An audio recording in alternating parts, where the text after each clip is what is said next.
What's up guys, my name is Ryan Shirley and I spent the last few years exploring the United Kingdom and I want to show you my favorite places. So here's my UK top 10.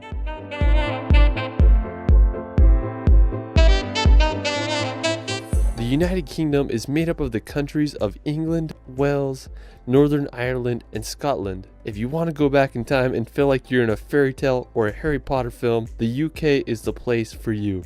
It's easy to see why so many myths and legends were born here. It's one of the world's most enchanting places. Alright, so for our first location, we're going to go visit possibly the most iconic city in the world, London. I've traveled more to London than any other international destination. I have to say it's my favorite city in the world and I just keep coming back. Everything from the double-decker buses to the energy of Piccadilly Circus makes the city feel so alive. There's just so many places to see. You can check out the iconic Big Ben and walk across the bridge to see the Palace of Westminster. There's the Tower Bridge, which is possibly the most famous bridge in all of London. You can go see the Stoic Guards at Buckingham Palace or take a ride on the London Eye. If you haven't already been to London, I'd highly recommend visiting when you can. It's hard to beat the London atmosphere. There's no city like it in the world. Alright, so after exploring London, we're going to make the 2-hour drive over to Stonehenge. Located in Wiltshire, England, lies one of the most famous man-made rock structures in the world. There's a lot of mystery surrounding Stonehenge, like what was its purpose and how was it made. Archaeologists believe it was constructed back between 3000 to 2000 BC. Stonehenge consists of a ring of rocks, each being around 13 feet high and weighing nearly 25 tons each.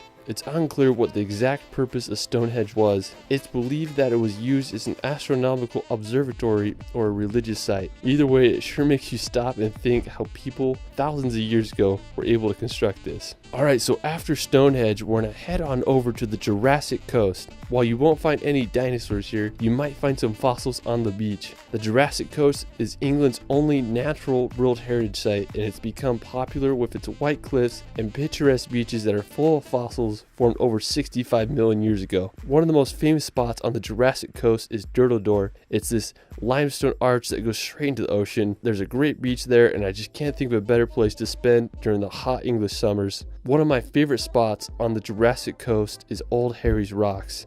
Now, special thanks to my friend David Rule for providing this footage. He has an awesome Instagram and YouTube that I'll provide in the description below. I remember the first time I saw his picture of this place and I was just baffled by the scenery there. The Old Harry Rocks are these sea stacks that are made completely out of chalk that mark the end of the Jurassic Coast. In World War II, the stacks were used as target practice for pilots, so that's kind of crazy. I just love the combination of the green meadows with the white cliffs and the blue ocean. I mean, it's just hard to beat that scenery. Alright, so after the Jurassic Coast, we're going to head up north to visit the country of Wales. Now, Wales is located in the southwest part of Great Britain. It's famous for its mountainous national parks, picturesque coastline, and distinct Welsh language. One of the most scenic places in Wales is the Snowdonia National Park. It's a region in northwest Wales that is known for its mountains and lakes. The highest peak in Wales, Mount Snowdon, is located in the park with an elevation of 10,085 meters. You can hike on up there or you can take the Snowdon Mountain Railway to the top. If you're lucky, you might be able to see Ireland across the sea.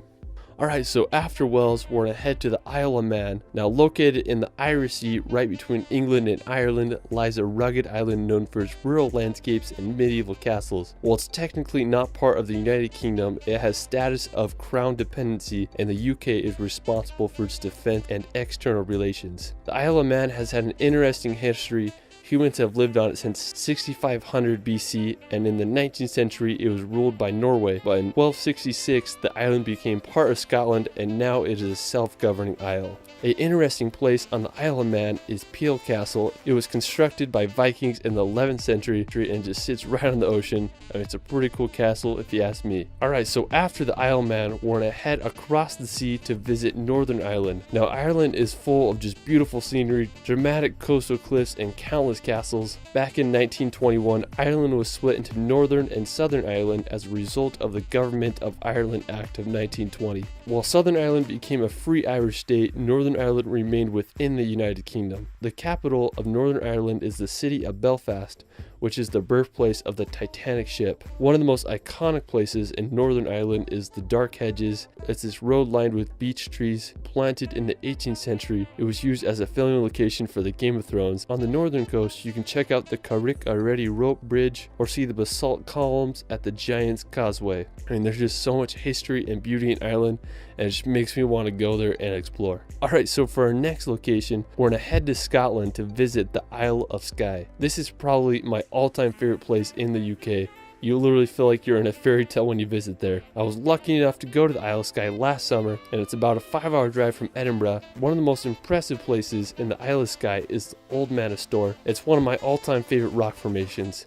I felt like I was on the set of Game of Thrones when I was there. Now, to get to the Old Manastor, it's about a 4-kilometer hike. You walk through some conservation gates and you'll reach the famous rock pinnacles. I went for sunrise and sunset, and both occasions were breathtaking. When I was there was just like crows flying around the rock, and there were some sheep running around. I mean, it was just a magical place. So the legend of the Old Manastor is supposedly a giant lived there a long time ago, and when he was buried, his thumb was left sticking out of the ground. When you go there, it's easy to see why it's one of the world's most iconic rock formations. It's one of my all-time favorite places, and I recommend everyone to see it at least once in their life. Just a few minutes away from the Old Manastor, there is a breathtaking waterfall called Meout Falls that cascades down to the ocean. There's a nice viewpoint where you can look at the waterfall. The surrounding sea cliffs in the area are also stunning. One of the most famous is Kilt Rock, which are right by Meout Falls. I mean, it's just such a cool area. There aren't many waterfalls that fall straight into the ocean. If you're looking to find some fairies, you may want to check out the fairy pools.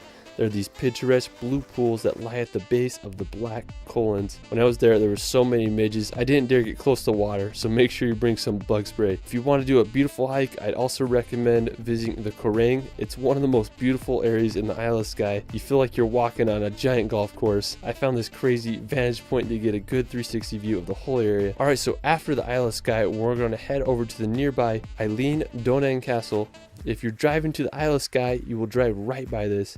It's one of my favorite castles in the UK, situated on a small tidal island at the point where the 3 great sea locks meet. The castle was built in the 13th century. I'm so mad at myself I didn't visit the castle when I was there. I wasn't able to check it out. That's one of my biggest regrets of when I visited the UK, so don't make the same mistake I made. Alright, so after castle, we're going to head over to one of Scotland's most iconic locations, the Glenfinnan Viaduct. It's located at the top of Loch Shiel in the West Highlands of Scotland. It was completed around 1898. This may look familiar because it was featured in the Harry Potter films. When I was there, I wanted to get close to the bridge, so I walked underneath it. I was just shook by how big it actually was. After I hiked to the top to get a good vantage point so I could see the famous train go across the viaduct. Just really reminds you of those Harry Potter movies. Alright, so after Glenfinnan, we're going to head over to Edinburgh. Now, if you want to go back in time, Edinburgh is a must. It's where J.K. Rowling wrote her Harry Potter novels. When I started traveling, this was one of the first cities I visited. It's a medieval old town with intricate neoclassical buildings, cobblestone streets, and beautiful gardens. The iconic Edinburgh Castle overlooks the city and is home to Scotland's crown jewels. When I was there, I didn't go into the castle because I was being too cheap, but one of my favorite places was Calton Hill. It offers a beautiful view of the whole entire city. While we're still in Edinburgh, we're going to head over to Arthur's Seat. Now, Arthur's Seat is located in Holyrood Park, and it's a short walk from Edinburgh Centre. Arthur's Seat is an extinct volcano with an elevation of 823 feet. When I was there, I wanted to get as high as I could so I could see all of Edinburgh. I made a hike up and I reached the top. It was just so windy when I was there, nearly blew me over. After I hiked to the top, I had a good time just hiking around Holyrood Park and enjoying the views of one of UK's most iconic cities. Alright, well that is it for my United Kingdom top 10. The UK is just such a unique region in the world, and I hope all can witness its beauty and history. What was your favorite place in the video? Let me know in the comments below. If you guys want to support the channel, considering becoming a patron, and where you get perks such as free travel guides and stock footage, you can find me on Instagram at shirley.films. It's Ryan, and we will see you later.